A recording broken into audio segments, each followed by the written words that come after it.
Eesti Konservatiivse Rahvaerakonna volikogu algas erakonna esimehe Martin Helme ülevaatega poliitilisest olukorrast riigis, mis ei ole tema sõnul hetkel kindlasti kiita. Poliitilise olukorra hinnangu minu meelest andis meile valija.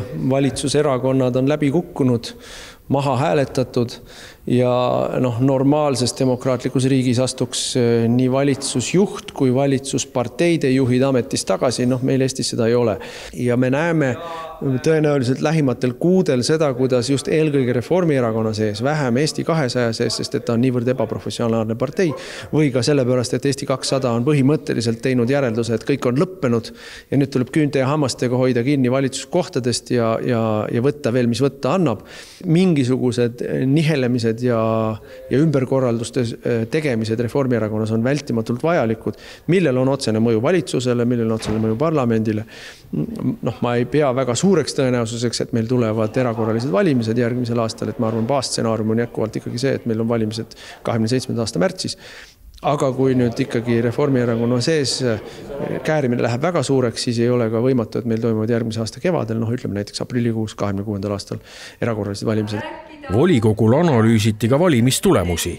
Anomaalia on meie meelest see, et reitingud ja valimistulemus kokku ei läinud, aga me oleme rahul sellepärast, et me panime esiteks väga paljudes kohtades oma nimekirjad välja, me saime väga paljudes kohtades ka omad inimesed volikogusse ja mis veel kõige tähtsam, meie inimesed on kaasatud väga paljudes koalitsiooni läbirääkimistes, meie inimesi hinnatakse, meie põhimõtteid hinnatakse, et igal juhul leian, et see kohalike omavalitsuste valimine oli meile kasulik ja me tegime hea tulemuse.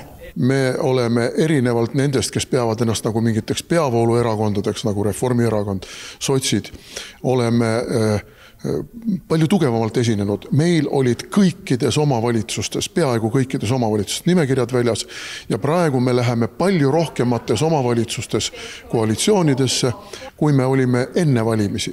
Nii et kõik need niisugused jutud, mida ka siin armastavad meil mingid nii-öelda poliitanalüütikud rääkida, kuidas EKRE läks halvasti, meil ei läinud nii hästi, kui me tahtsime, aga meil ei läinud ka sugugi nii halvasti ja küsimus on ka selles, kes suudab valimiste tulemused kõige paremini realiseerida.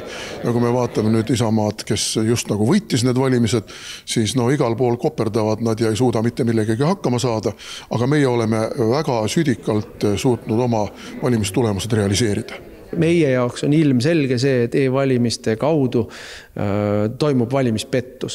Ja kui keegi ütleb, et ei ole suutnud seda ära tõestada, ei, meie ei peagi seda suutma tõestada.